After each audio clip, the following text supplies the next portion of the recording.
G'day, legends, and welcome to the Pot Noodle on Celtic Down Under. I'm your host, Jared, and we're back. We've got the full house. The whole lot of us are here. So I'll start off in the words of the great grunge era rock band Stained. Johnny, it's been a while. How you doing? Yeah, I'm good, Jared. I'm doing good. Yeah, it has been a while. Been very busy at work, flying up and down to New South Wales. So, yeah, glad to be back. Looking forward to the pod. How you going, Liam? Well, speaking of stained, I've been off work today because my bowels are not working very well. Yeah, it's I thought you were talking about a apparently different stain.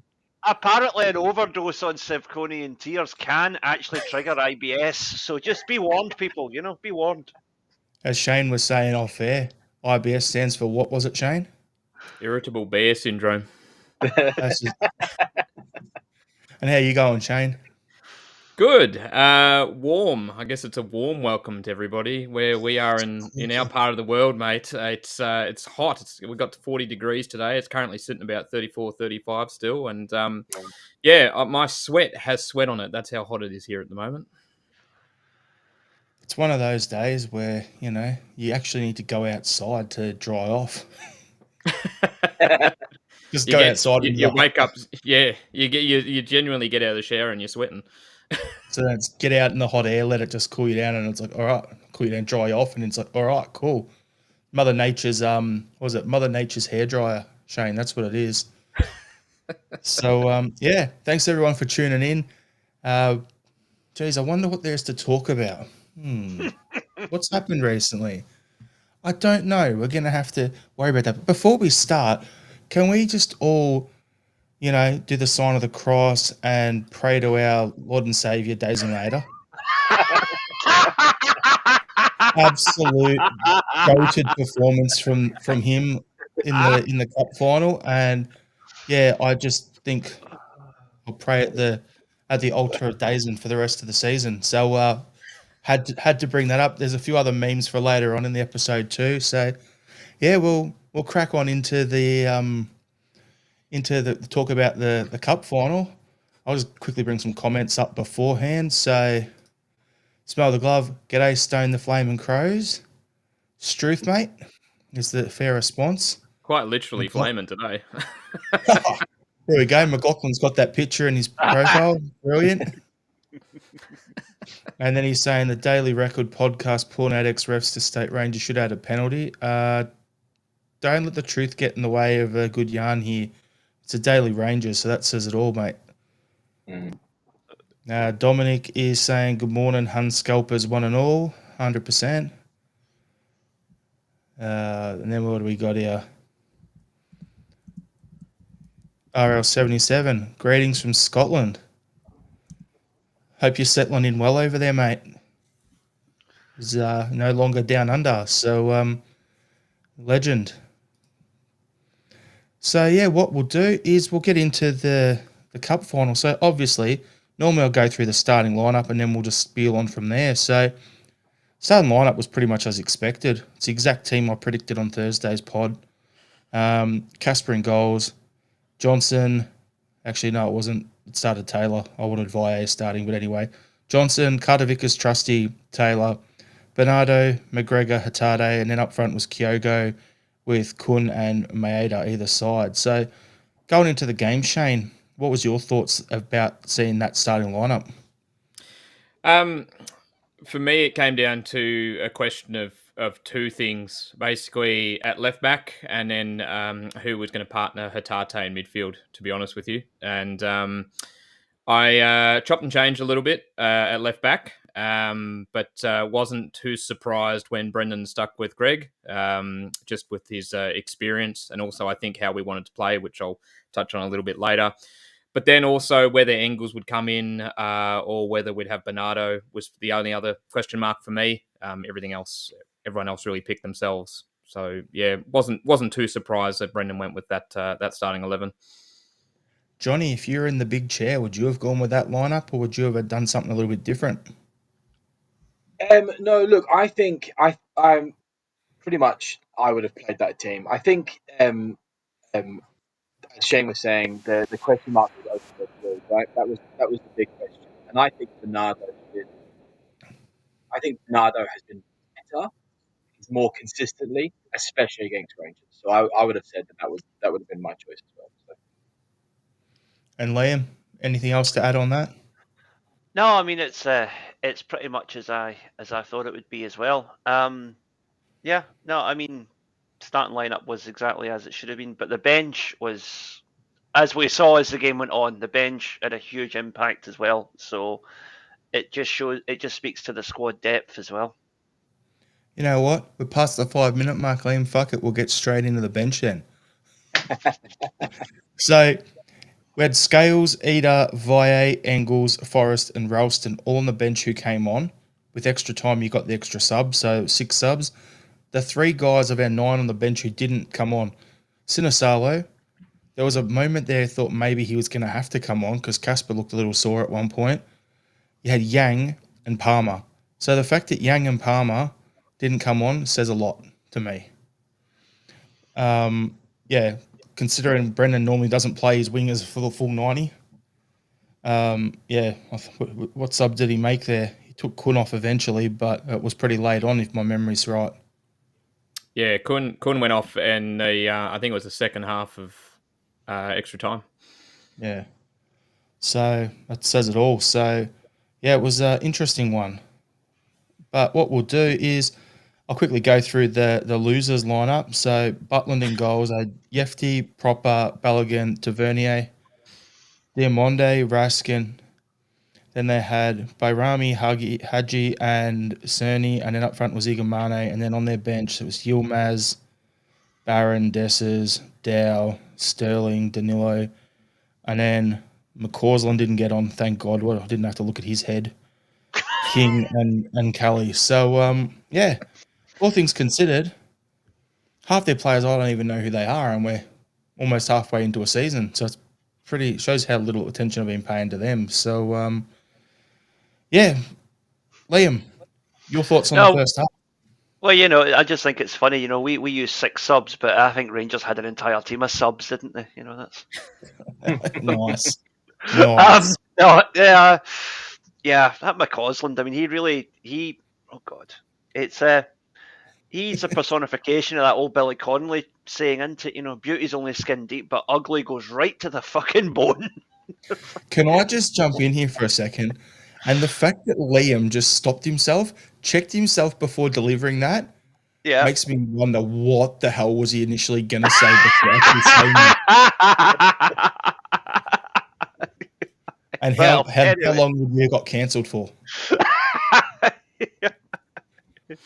Anywho, the first half was not a particularly good game of football, I thought, but it was fiery, competitive. There was chances here and there. Schmeichel with a couple of really important stops, I think, needs to be noted as well. We'll get on to who we think the man of the match was, but I thought Schmeichel kept us in it in the first half, and obviously, we stepped it up in the second. But first half, not great. Oh God, sorry, I'm just reading one of the comments. It was not a great first half, but I think we got there in the end. I have no idea what's going on here. Oh, okay. What do you do, mate? Yeah, when you scroll enough, you're like, oh, shit, there it is. Yeah. So, Shane, your thoughts on the first half? I agree with what Liam led with. It really wasn't a good half of football to watch. I thought we were really poor, in all honesty. I'll give them a little bit of credit. I thought they set up and made it difficult for us to play through the midfield. And I thought we kind of played into their hands a little bit by Taylor inverting a lot. And, they sat on Kalmack, which nullified his influence. I thought they kept their shape pretty well, which meant our other midfielders were sort of getting the ball, fronting up to get the ball, but they couldn't turn. They're always facing towards Schmeichel. They had to play it back. We just had no flow at all. And I think Taylor inverting all the time I think the idea of him actually playing and being selected was maybe because they were going to sit on Calmac and maybe try and draw them out a bit more. All I think it did was congest the midfield, which was already pretty heavily compacted. But I thought we were really overly cautious. When we really struggled to play through initially, there were a couple of moments where we got the ball over the top of the midfield and in behind, and that's when we looked our most dangerous. But outside of that, we seemed to be really, really careful and almost too careful and way too patient. And in the end, that's what led to them getting the goal that took them into the lead at half time. Johnny, you got anything to add? Yeah, look, I agree that I don't think that was our best 45 minutes. I was trying to think about what I think, in my opinion, it was pinned down to. And there has been, I don't know if everybody agrees, but there's been a recent trend of, maybe we'll just call it subpar, is quite strong, but maybe not quite where Celtic normally is, right? Where with this really fast paced attack in football, we're not quite there. And I just had a look there, and of the past 4 matches in December, I would say, if I'm being fair, 3 of them have been quite competitive, right? So there might be a level of fatigue here where players are having to give like absolutely everything, just full pace, and it's in December. It's starting to add up. So maybe we'll see a run of the next 3 games of December where we might see an uplift in performances. But I would say maybe 3 of the last 4 have been quite competitive. So did that translate in the first 45? I think it probably did.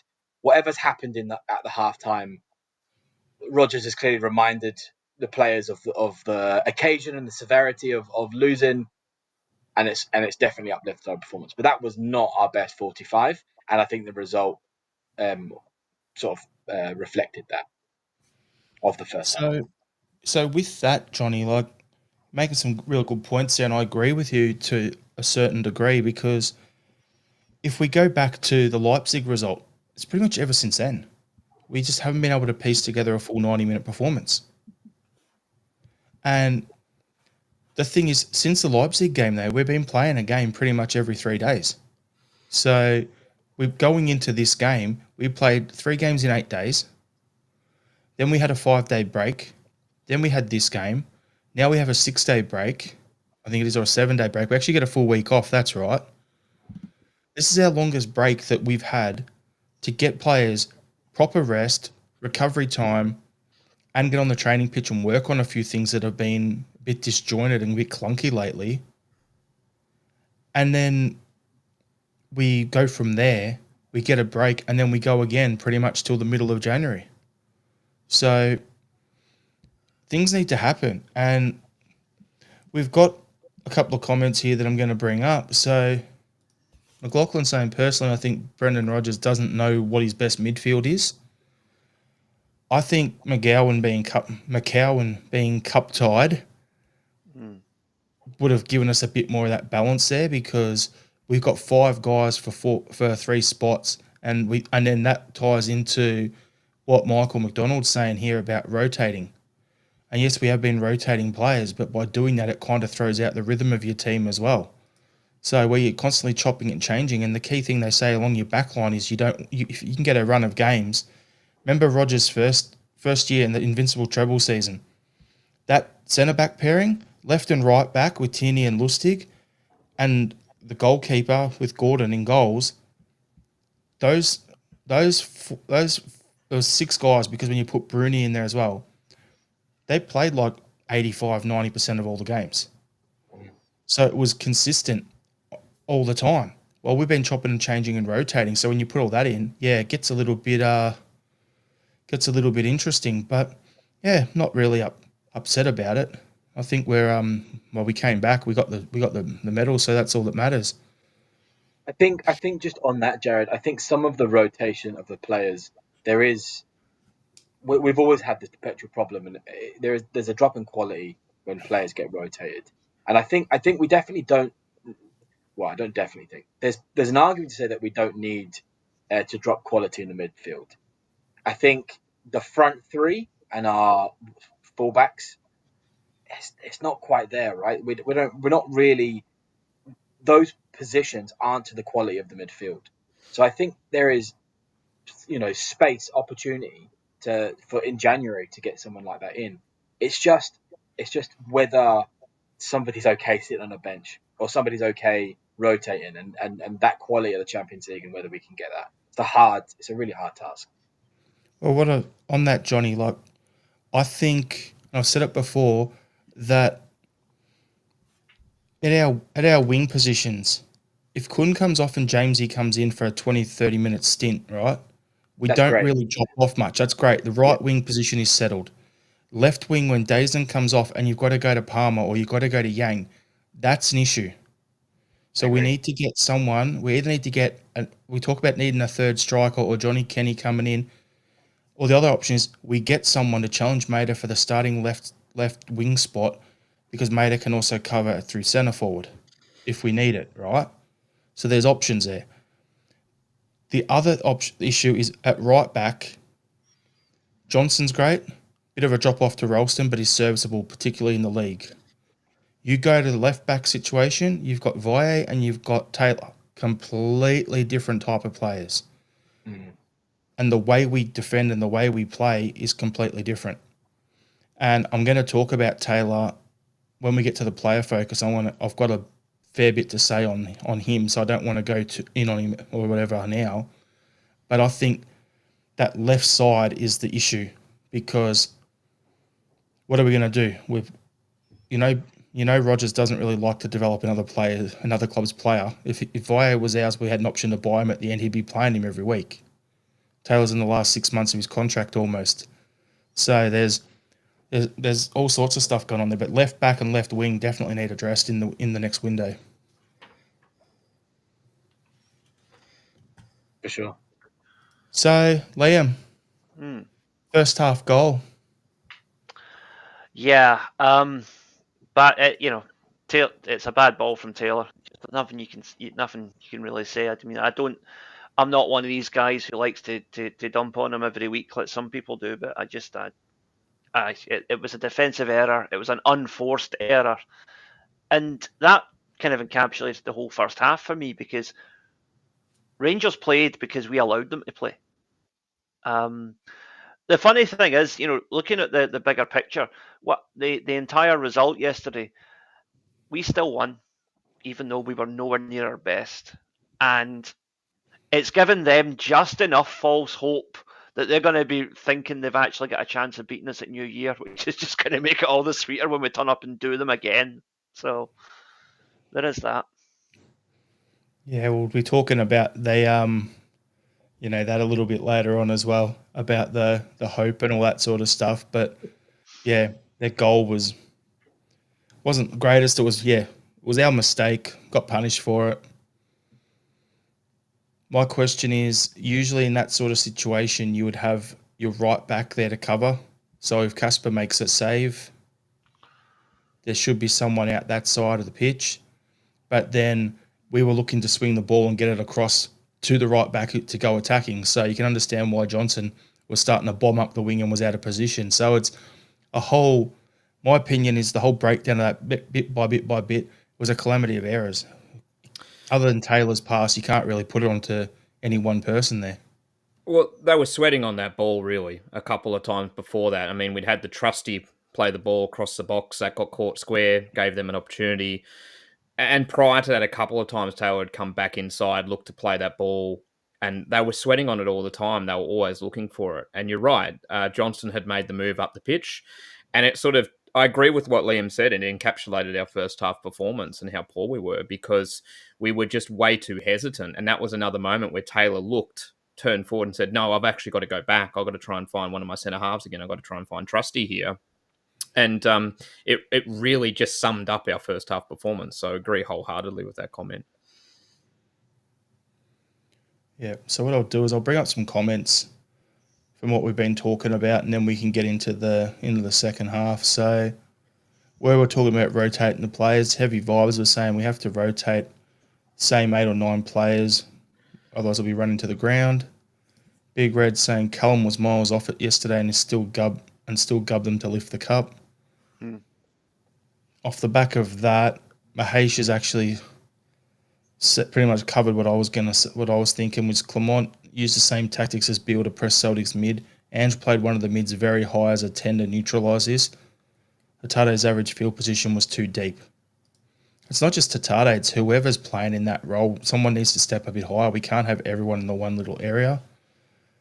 Smell the Glove is saying, I think Brendan is ahead of the game for what he wants in January and the summer. Hope so. And then McLaughlin's saying, there's a lot of people who say Forrest shouldn't even be in the discussion as well. That was where I was saying he'll do as a backup. For the current place, when we're talking about going into the transfer window that opens in about 2 weeks' time, I don't think we'll be looking to replace Forrest as a backup. I think the left side's a priority. In the summer, McLaughlin, yeah, I agree. We probably do need to look at that. But not right at this moment. We can get through with Forrest as a backup the rest of the season. Yep. Yeah, agreed. Paul is saying, hail, hail, Jared, Shane, Liam and John. And Hail, lots hail, of mate. trophies. Legend, Paul. Thanks for tuning in. It's like the Beatles. 31 unbeaten domestically now. Like the Beatles, although I think it's safe to say my wife has a lot more talent than Yoko Ono. So Can I say it, Liam? It's not hard. And you'd be thankful too that she has a lot more talent because you're still alive. There, I said it. yes, aye. Smell the glove. Huns have shown Brendan their tactics now. 100%. Just off topic for a second. Did you hear about Yoko Ono's new job? She's joined this company that's going to market like insects as a viable food source. On account of the fact she's been living off a dead beetle for 40 years. Anyway, Yeah. moving on. This is why. So whenever you go into some sort of little chat like that and you pause, God. there it is. Yeah, I have to stop myself from grabbing a drink because I'm just worried about the reaction and the screen getting covered. Don't worry, Shane. If you had a drink and spat water all over your screen, it'll just look like it's covered in hunt here. So, you're going for authenticity. Michael's saying that 2 narratives after the game, Calmac weren't at our level and the Daily Ranger penalty of the Rangers. So, yeah, good fun. So, yeah, we'll just roll upon into the next thing. So, general chat about the second half. Shane, I'll throw that one to you. And Johnny, Well, you we- get extra time. Well, we start the half with Scales coming on in place of Trusty, which I think was a good move and an important move on a couple of fronts. Trusty just looked a little bit out of sorts, unfortunately. Team America has been pretty solid, but he just seemed a little bit off kilter on the weekend. And, I think Scales gives us that ability to play the ball over the midfield, which we were, struggling to play through the midfield at the time. So a couple of good reasons for bringing him on. Look, it took a couple of minutes, but overall, I thought we started to really get into the swing of things. I thought the game got a little bit more stretched and space opened up. And I think a lot of that actually came from the fact that we were willing to bite off a few more passes than we were in the first half. I think we threw caution to the wind a little bit. I think our movement ahead of the ball carrier was a lot better. I thought Calmac started to buzz around a lot more as well. And all of a sudden, the game opened up and flowed beyond from that, I should say. Which led to a couple of good opportunities. And in particular, not wanting to get into player focus too heavily, I thought Bernardo had a really important stretch during that second half. And we looked much more like the team and playing much more the performance that I think we all expected when we went into the start of this game. And then, unfortunately, around the time of the subs, I feel like momentum shifted a little bit. All of a sudden, it felt like we were under pressure a bit, and they started to get a little bit of a foothold in the game. And I don't know if you want to go into the goals just yet, so I'll back off from going into detail about them. But I think it ebbed and flowed from the 70 minutes onward. They had a little bit of a foothold. We got control again. They got control again. And unfortunately, we probably should have wrapped it up in the 90. And a lapse of concentration saw us go to extra time. Remember when Andrew was the gaffer and he'd always say the best, most dangerous time is like and the best time to try and score is straight after the opponent scored. Like we were playing in Europe and we did that. And I can't remember who we were playing. Maybe it was a Leverkusen or Borussia Mönchengladbach or some German team. I can't remember who. But they scored and we scored straight away and equalised within like a minute. And that's what caught us out. It's like our guys like, yes, we're up. And they switched off for that half a second, breathed, and bang, we got caught out. So Michael was saying here that Scales is pretty close with a header. Yep. Mahesh was saying more ball speed from Celtic in the second half, and that was a massive factor. And Kevin Graham, morning. Thanks for tuning in, mate. But Johnny, what was your thoughts on the second half? Well, as a neutral, it would have been fantastic. I think it was, as we've all kind of said, it was frustrating that we go up twice, whatever it is, and yet we can't just manage the game out. I think Shane's absolutely spot on. We had some lack of focus, sleepy heads, whatever you want to call it, which should just not be happening in a cup final. So I think that was frustrating for me. What I really think is it was very encouraging to see the players come out and completely change mentality. That was obvious, right? It was all of a sudden something's happened in the halftime team talk, and they just understood and just went for it. And I think that's encouraging that the players have that psychology in them. So it's not as if like they can, going down to your arguably your biggest rivals, cup final, you could easily just be losing at halftime and just switch off and resign that you've lost. And we're not that type of team. There's that tenacity to us, and I think that was brilliant. And I think, as others have saying, I think that came down to tempo, but also like sharpness. So our movement became better. What we were attempting to do was more fluid. And even in times when we didn't mess about. So there were times when we just released the pressure and had to, kick it up the pitch and stuff. And I think that's really good. That was really encouraging. So look, like I say, frustrating that we didn't manage the game out, and we had to take it all the way to penalties and extra time and that stuff. But encouraging that we changed so quick. And Liam, you got anything to add? Yeah, I just think that Shane touched on it, but the first half we got drawn into a midfield battle. Their tactic was clearly to pack out the midfield and try and squeeze out Callum McGregor, which I think to a certain extent they did. But when Scales came on, he was able to kind of help us bypass that. And as soon as you start bypassing their midfield, it was clear their defence had nothing to offer. Kuhn ran riot, Dyson ran riot, and all of our goals were the result of forcing their defence into positions they didn't want to be in.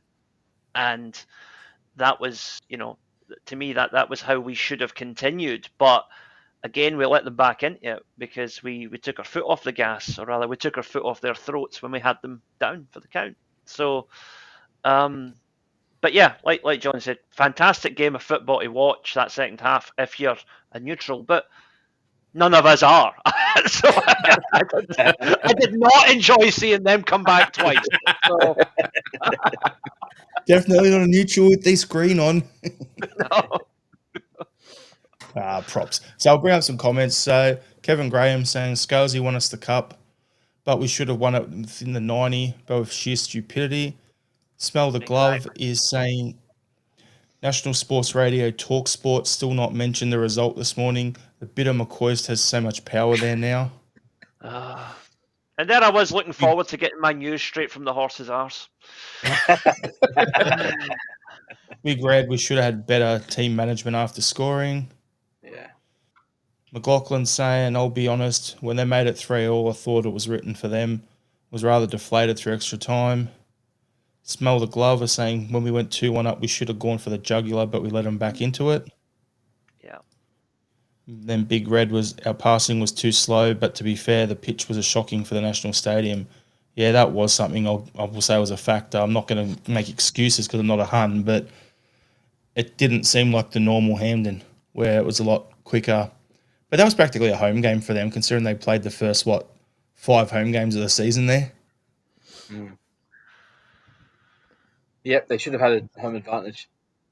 Yep. So Dermot's saying when we played with tempo and pace, they had no answer, scored 2 and it should have been more. John Mullaney, good morning from Springfield Road, Parkhead, home of the most successful team in Scotland. And in Europe, mate. And in Europe. Big Red, Dazen's goal was a peach. It was. McLaughlin saying they'll be waiting on Souness coming in to say the gap's not that big. So, yeah, what we'll do is we'll just get into the goals then. We'll rattle through that. So, first goal, second half, Greg Taylor came out to him, put the laces through it, got a nice deflection. Afterwards, in one of the press conferences, he goes, "Oh, it was great to score the goal to make up for the mistakes." And then he was waxing on about, like, as footballers, you make mistakes, but it's how you bounce back from it and that sort of stuff. So, yeah, good on him. And then Shane, do you want to get the next goal? Oh, I feel like I'm cribbing on someone here by doing the next goal, but Go ahead. That's okay. Okay, fine. Let Liam have it then, so he can get a I can't. I feel guilty. Hang on. Get my tissues ready here. Right, go on, go for it. And that's not for the tears, by the way.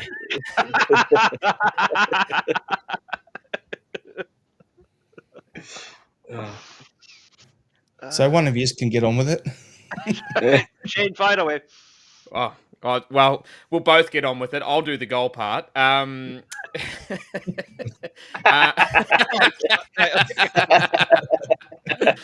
where you can see them. Right, okay, sorry. Aye.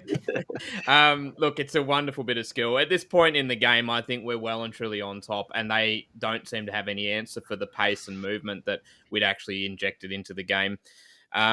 It's a pretty rushed clearance out from Butland, kind of bounced. I think Kelmack knocks it forward. I can't remember who the Rangers player is that tries to flick it back, but it's great awareness from Dyson to know he's in with a chance there to nick it away.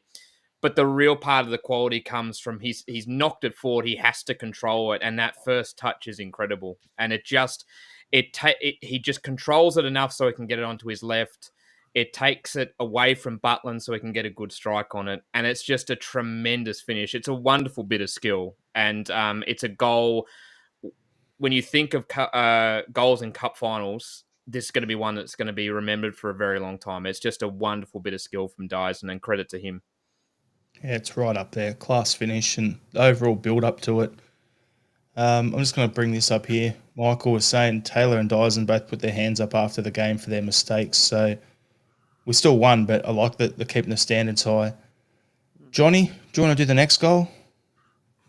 Yeah, absolutely. Look, and I think this really goes down to what Liam was saying earlier about when we just completely bypassed playing it through the middle, and this was just a dead, well-worked goal between Ralston, Kuhn, and was it Engels, I believe? Yep. Yeah. Engels has been getting a little bit in the neck recently about not maybe performing to the levels which we expected him to be, blah, blah, blah.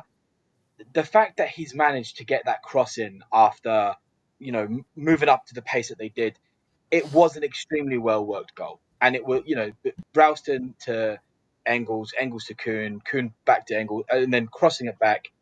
It's a good goal. And it's exactly what Liam was saying. We didn't bother playing it through the middle anymore. It was very, very quick counterplay, and it resulted in a very good but pretty standard Celtic goal. Let's be honest, we've been doing that all season. Yeah, we'll just play where they're not. It's pretty simple. We've got the skills to go around them, and Ralston to Kuhn to Engels to the byline, and you can see he's looking up, and the defence is shaping up to cover across, and then the cut back. And you can see the reverse angle from like behind the goal when you see that replay, and you see the ball and like Kuhn's made the pass and he's like looking like you see him, he's moving his head like this, and then as he's halfway across, he realizes, oh shit, it's coming to me, and heads back down here, gets in rhythm and bang, puts his laces through it. Great finish. So yeah, it was I was impressed by that goal too. Yeah. Now we'll make it simple. Their goals, Diamande and Danilo. Diamande's one, pretty rubbish. I think it was, and then Danilo's one was the header where he got on the wrong side of He was behind Carter Vickers, but he was on the inside of Ralston and just out jumped him. So I'll give credit where it's due. The cross on their equaliser was, I think that was from Yilmaz, if my memory is right. Nah, it was from Cherney. Journey, whichever one it was, same, you know. It's some The one idiot. that didn't miss a penalty. Aye. Right, Yeah. okay. Aye. Whichever one that was. Anyway, fair cross that came in. Good finish, but, you know, we've done that to teams ourselves this season, so you live with it, you learn. We got out of trouble there, so, yeah. I think if I remember, and you can correct me if I'm wrong, but both of not their first goal, but their next two came from in swinging crosses. Yeah. Yeah. Yeah, that's not something that we're great at defending. That's not the only team that's done that. Aberdeen's done that to us as well. Well, I mean, Diamande had to do a fair bit of work for the second goal, so the ball comes into him, and he's basically bodied up with Engels and is able to sort of work him and flick him over. It was a scrappy goal if there ever was one. But yeah, the third goal, the ball in from Cherney shouldn't happen. And this is what Liam was saying about Maeda sort of putting his hand up after the game. Like, it's amazing how one lapse of concentration and yet all of a sudden it can have pretty significant ramification. And Cherney just looks like a one-trick pony for me. He goes down the side, he cuts back inside, and whips the ball in. And he was doing it all game. And in those two instances, we didn't have the awareness, particularly for the third goal, and we should have had better awareness to close him down. That one where Maeda put his hand up for that cross there, Shane, I'm a bit iffy on that, right? So, yeah, Maeda should have done better. But he got past the winger and he put his cross in before the fullback. Mm-hmm. So whose responsibility is whose? If there's no one else running in, like, overlapping, shouldn't that have been covered by the fullback? Yeah, I think the responsibility part of it, like Dazen putting his hand up, is great. I agree with you that he's probably not necessarily the one to be responsible for it, but talking as a whole, as a collective, that we shouldn't have let that happen. Whose shoulder that falls on is debatable technically, but as a collective, it shouldn't have happened. Yeah, I'm not trying to hang Taylor out to dry here on that. I was actually just talking through it then. I wasn't actually trying to point a finger. I was like, shouldn't it have been covered by him? Say if Tavernier was overlapping, then you can understand that Taylor would stay at home and cover Tavernier, and then Dazen's got to cover the crossing from Cherney, right? But with where it happened, it's a bit of a grey area. So that's one of those things where having a week on the training pitch will actually come in handy.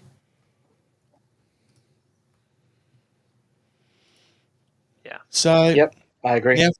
Now for some fun stuff, right? I'm going to skip the next one I had here because we've pretty much spoken about it. I was going to say, do you think both teams got their match tactics right on the day? Well, first half for us, no. Second half was much better. For them, they just wanted to jam up the midfield, so that's what suits them and their lack of actual footballing ability, so we'll just skip over that.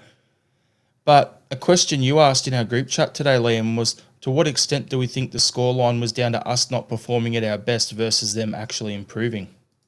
So I'll throw it to you, Liam. I think they have got better. Particularly when you look at their results in Europe, they do seem to have a knack of raising their game when they're up against a half decent team. But I haven't seen the game, but by all accounts, they were actually unlucky not to beat Spurs in midweek. So clearly there has been an improvement there. But that being said, if we play at our full, they shouldn't get near us. And we did not play anywhere near our full yesterday, which is why it went to penalties. But I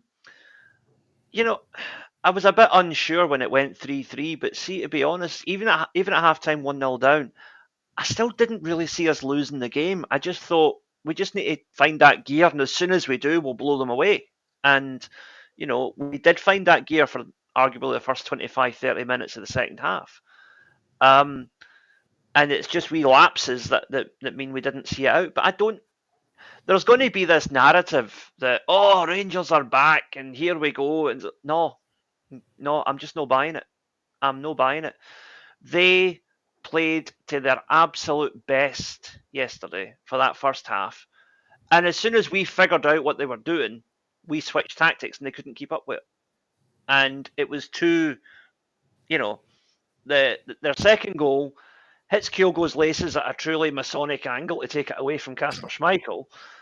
The third goal, we just the whole defence went to sleep.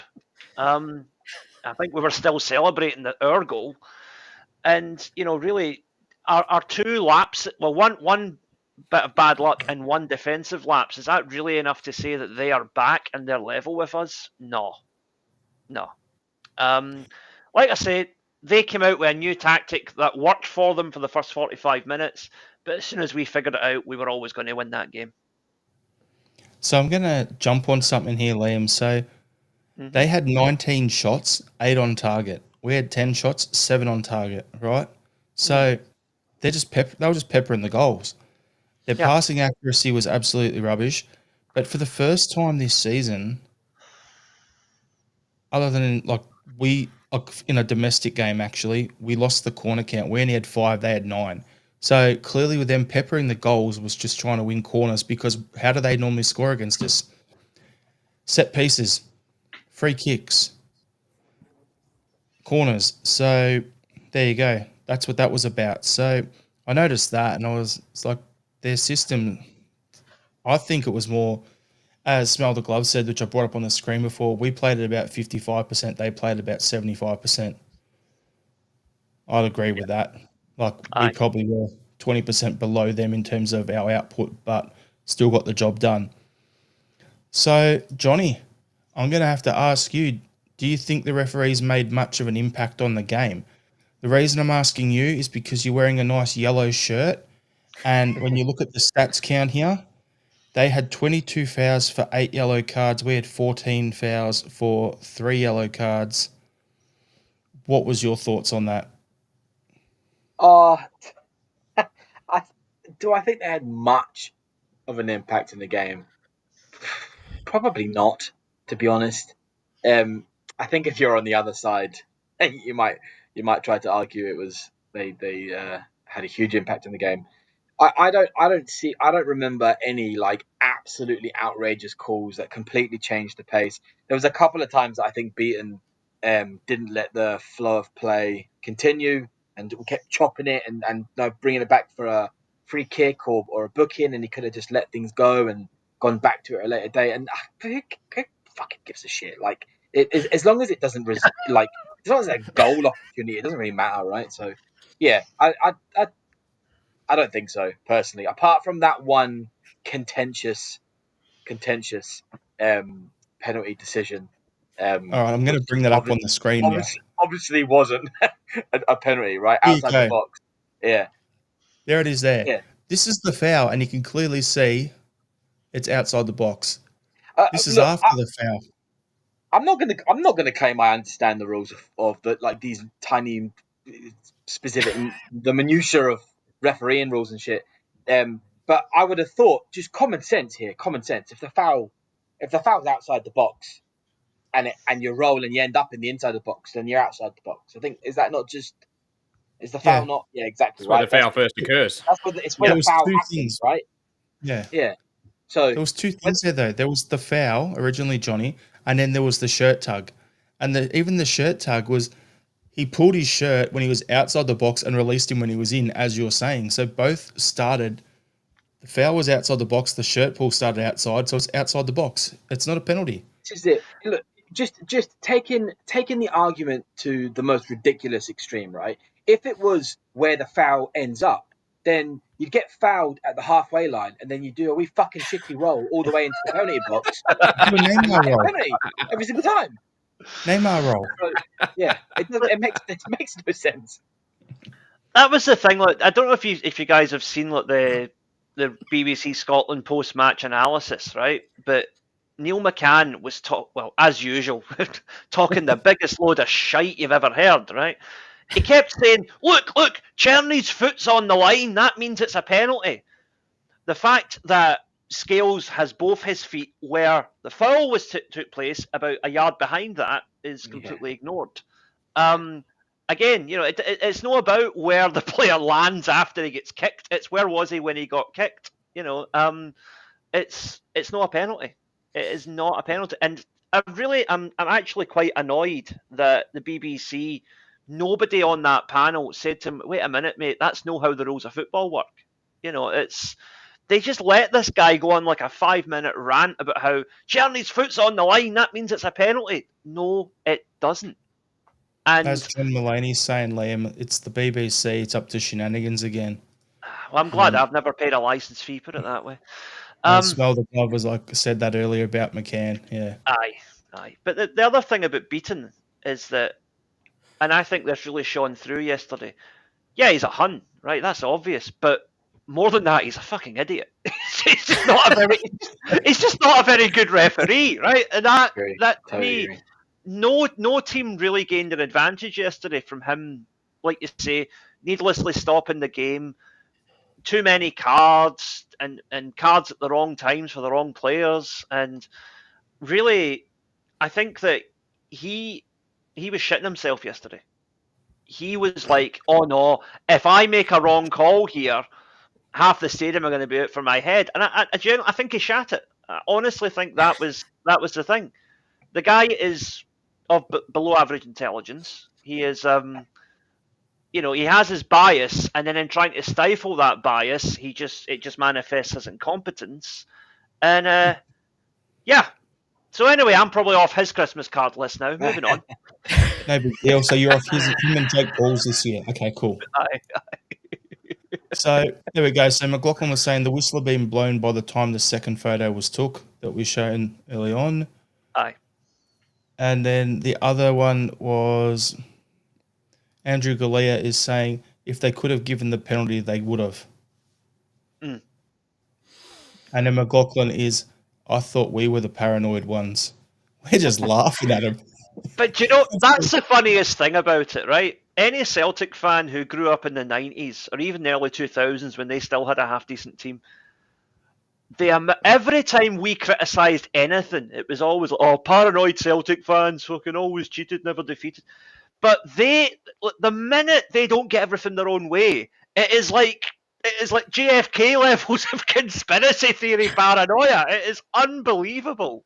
Just the way that they just flip completely, It's the old baby throwing the toys out of their pram. That's what it is, Liam. Well, being a baby would require more competence, I think. But there you go. So, what we'll do next one is penalty shootout. So I can rattle through it quickly. Good fun. So, so pretty simple. Tavernier first made it. Eder made it. Hadji made it. McGregor made it. Danilo made it. Engels, yep. Yilmaz, bow. And the reason I went through like that is hang it in the Louvre. What a save. What a picture. I read a stat after the game that Casper in his whole career averages 1 penalty save per every 4 that he has faced in his career. So we're always onto a good thing there. Hatade made it. Butland made it. Maeda with the match winner. Now, I don't know if you guys noticed, right? And I just want to ask you, when you were watching the penalty shootout, 1, were you able to actually sit there and watch the game? Or watch the shootout? Or 2, did you go and hide behind the couch? I think if I had watched it live, Jared, I would be behind the couch. Ronnie, I'll tell you what happened with me, right? I was like, oh yeah, I'll watch it tomorrow during the day.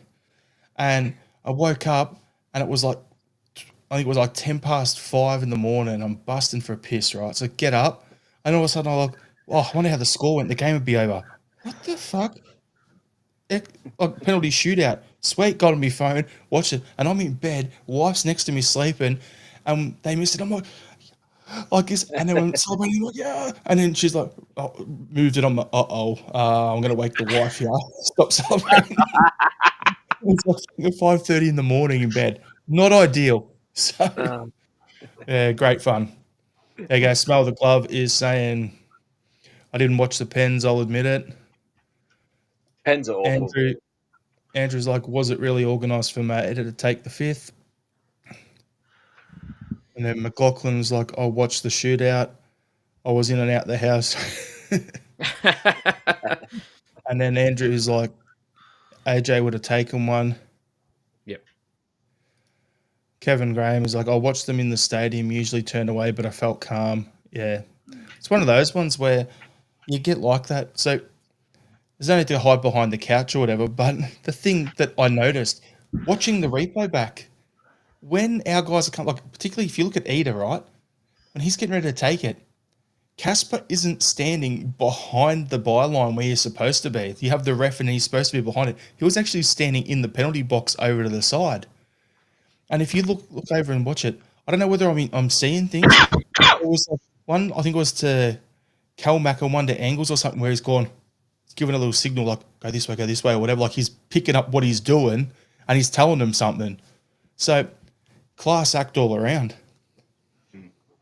Maybe he nicked his drink bottle and read his notes. Hey, what a throwback. Yeah. Do you know what was generally quite, I don't know, sweet to see was when Maeda scored his goal, he went to go run to the group, but then he quickly diverted and went straight to Casper and gave him a big hug. Oh, that was quite sweet. Yeah. And then they all did a big loop. It was like a son and a dad, wasn't it? Big, big giant dad with little son. Is that what the hair's for? So he looks Danish. Yeah. He's the third Schmeichel. Yeah. So player focus. We'll go one player each. We just pick one random player. I want Greg Taylor. You guys can pick whoever else you want. Oh, damn it. I'm only joking. All right. So, who wants to kick off? I'll go first. And then we'll go to Liam. Yeah. Give me time to think. So, reason I want Greg Taylor. I think he's done great for us with Andrew inverting, with Brendan.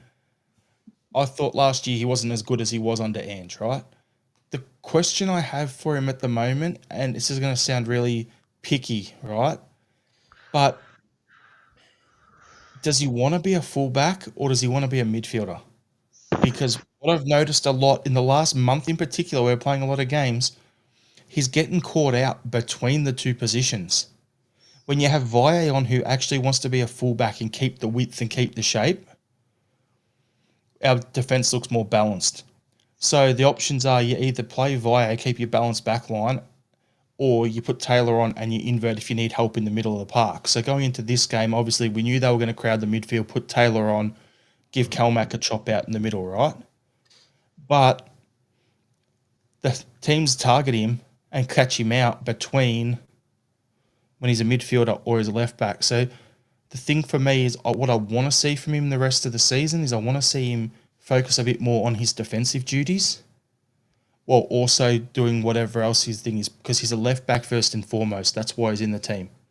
If he's not going to do that and keep the shape and keep his defensive duties covered properly, then maybe we need to play Valle. Because I'm getting frustrated by him being caught out. That's not me picking at him. That's just something that I've noticed over the last few games that I just wanted to address.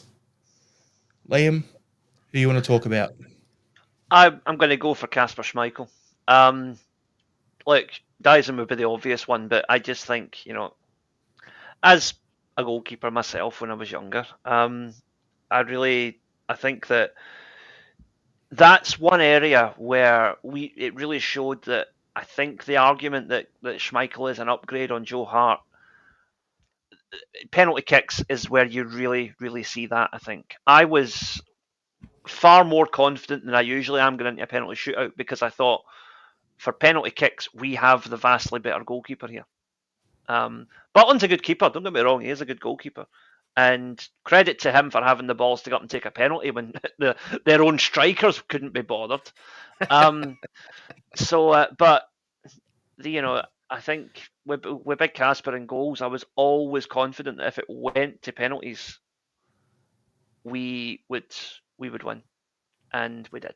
So it's a shame actually because I think it was the Huns' second or third goal. Just before it, Schmeichel made an absolutely world-class save where he tipped a shot away at the very last second. But no one will remember that because the Huns scored 10 seconds later. It's a shame because it was one of the best saves I've seen in years. Just had to bring that up on the screen because for so it's seen forever on this episode that Dessers is a shite bag. And so is Jake Paul. He still hasn't answered my challenge. Johnny? So I was trying to also be a bit different here when I was just thinking away some obvious players that you could talk about forever, but I think I would like to talk about Ralston, and I'm thinking about where Ralston fits into this team now and then in the future, and I think that Ralston had a moment where we thought this guy is honestly a viable option, like a viable rotation, right? Where we could play him 20 games a season, and he was, Raul Chops and Ralstinha, we were all there, right? We were with him, and I and I just think that he's probably not going to be that level consistently, and I'm wondering where he is for us in the future. I know he contributed to that goal, right? But there was an obvious drop between AJ and Ralston. There's a huge gulf between them. And even when AJ isn't playing well and he's a bit inconsistent, you're still going to get a probably 6.5 out of 10 performance out of him. You don't know what you're getting with Ralston. And see when we're trying to push in like Champions League and we're trying to get into like through a knockout stage and stuff like that, Ralston's not going to be really contributing. All right, he might be where we need him for right now domestically, but we probably want the bar to be Europe. And I just looked up his age. He's 26. He's probably got a year, and then that's his peak, right? He's not getting any better. And I'm starting to worry that we genuinely need a much younger, up and coming right back that will play 15, well, maybe 10 to 15 games a season until he's ready to take over from AJ. So that's my thoughts. On that, Johnny, I agree with you. I think Ralston's probably got a year or two left, and then he'll probably go to the MLS. And that would be a good level for him.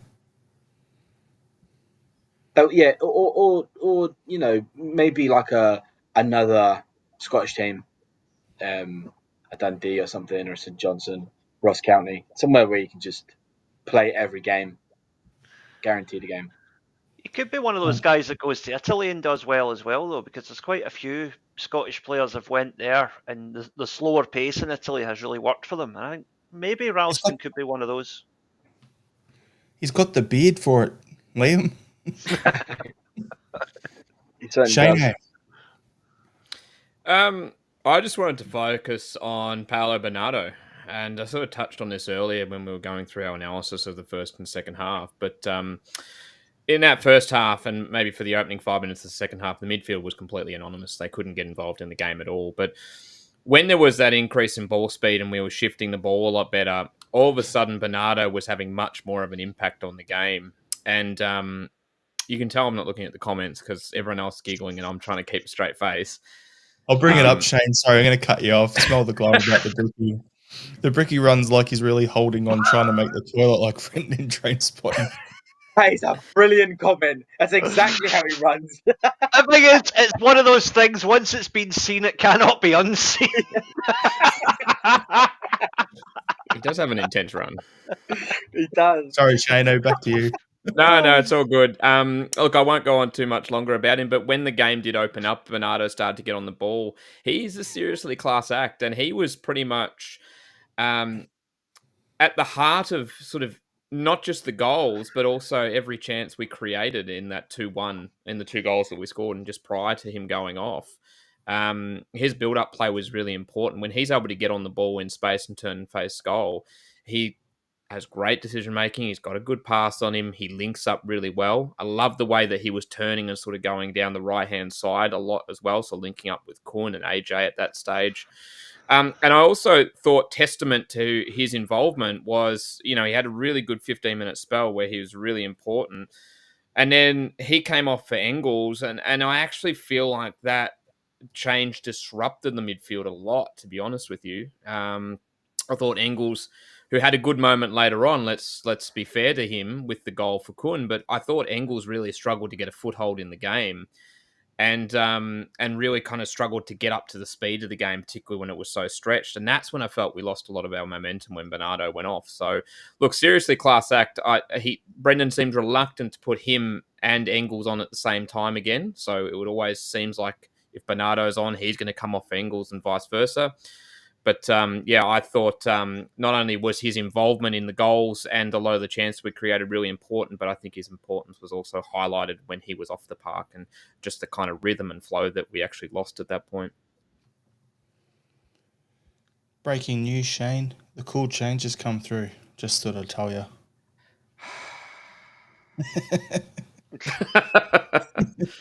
Gonna rain. Thank you. Man of the match, guys. Who you got, Liam? Dyson. Johnny? Agreed. Maeda. Shane?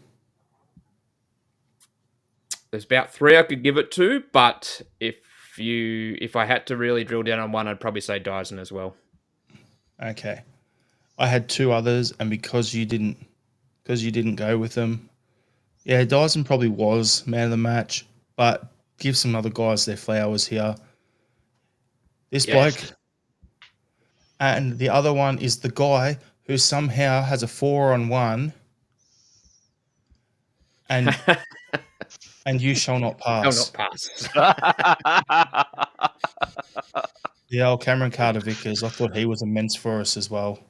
If I can touch on one more, I thought Kun was pretty good as well, but he wasn't at his usual level. I thought he, particularly in the first half and even in some parts of the second half, I thought he kind of was or encapsulated just how sort of off the mark we were to our usual standards.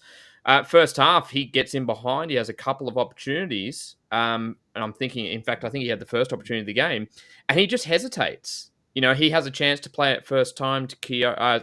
I can't remember who was running into the box, whether it was Kyogo or not. He has a chance to play it, hesitates, decides to round Butland instead. Butland comes into play and nicks it off him. There's another one later where he again hesitates instead of playing it straight across, and I think Kyogo would have had a tap in. He was still good, and he obviously got a goal and looked very dangerous and was keeping their fullback occupied. But even then, he was nowhere near the standard that we've seen, despite his good performance. But credit to him, he had a good game. Fair dues. So, off the back, this is a question from Willie, right?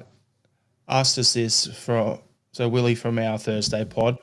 Off the back of the League Cup final, do we think this match will give the Huns just enough of a hopium hit to stick with Clermont for the rest of the season? Simple yes or no, Liam. What do you reckon? Yes. Johnny? Absolutely. Shane? No, I don't think it will. I think it will because the club can't afford to get rid of him. Yeah. The fans will want him gone. The club won't be able to afford to do that. So I think if they get second in the league and they start closing gaps, then these jobs guaranteed. They're a cup team now. Let's be honest. We've gone past them for the next thing. They're a cup team. Their job every year is to come in, try and upset us a little bit here and there, get close, and pick up a trophy in the cup. That's it. They're not going to win the league. They're in our shadow. Their fans, grandkids will be Celtic fans. It's over for them. They're falling back into them and St. Johnson. The St. Johnson News group. I love that St. Johnson News Twitter account came at him and said, "Don't worry, you're still equal with us." So when clubs like St. Johnson are giving them shit, it's levels to this. Yeah. So next thing is, I just touched on there, the trophy count is complete. Celtic 119, both versions of Rangers 118. How good is that? I'm going to bring up a couple of little pictures here.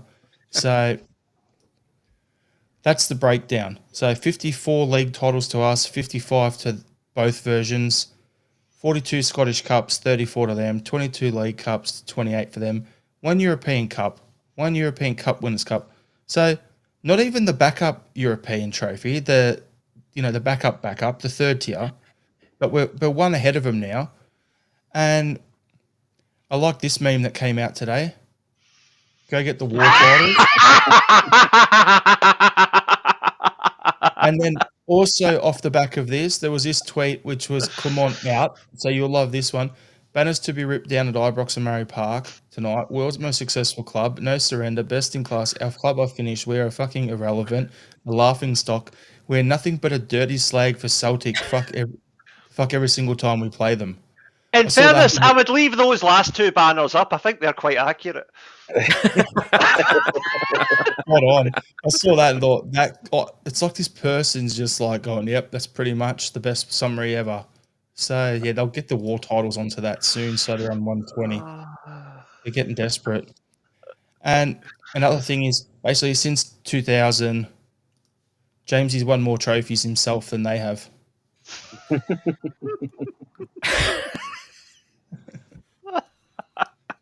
So yeah, well, that's some good fun.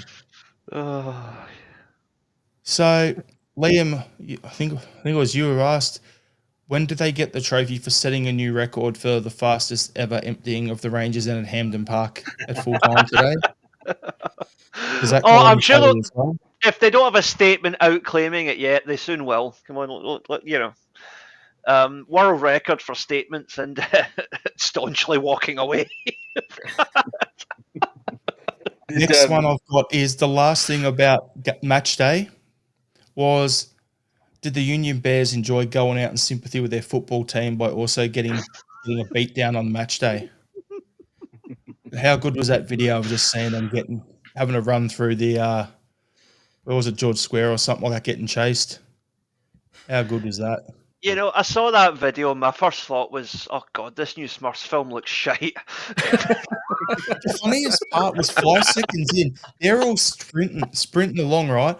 And then suddenly this one comes through looking like he's trying to run like he's a gorilla or something and has fallen over.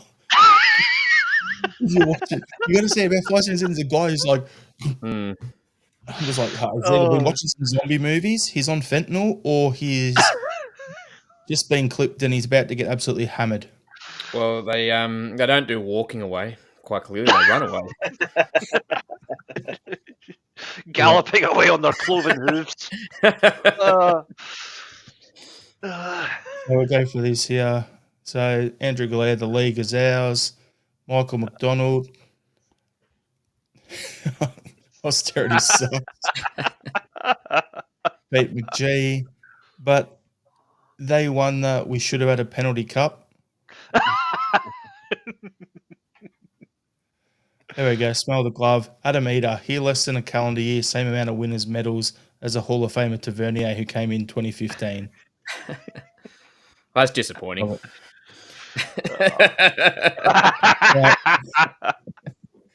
Nice one. Smell the glove. Painters at Ibrox today covering up the old stats. Cash in hand jobs, of course. I hope they got paid up front. We bloody well want that, I'll tell you. So, boys, do we want to do a hot take? One random hot take about Celtic Rangers? Hot takes Celtic Rangers edition. Do you want to do that, or do you want to skip it and we can sit on that for a bit later on around the New Year's one? Maybe the New Year's one. I would pose a question as a hot take, right? You're going to your final thought then, Liam. No, I would just for a second, right? What was funnier, right? Winning that penalty shootout yesterday and the meltdowns that followed, or when Celtic ladies won the league in the last minute back in the summer and the whole 19th century terrorist cows rant. Do you remember that? So for a bit of context, right? There was some Hun was commenting about how at least the women's team are going to win the league. And then a second later, Celtic scored the goal in the last minute that meant they won the league. And the same comment I put, bloody 19th century Irish terrorist cows, as his reply. So we had a bit of fun with AI that day, asking what does a 19th century terrorist cow look like? Oh, yeah. Oh, that's right. Now with the context, I remember. But prior to that, I was like, I don't remember this at all. It's like has Liam been sniffing, No, I sniffing was some fucking- glue or remember drinking the bong water or what?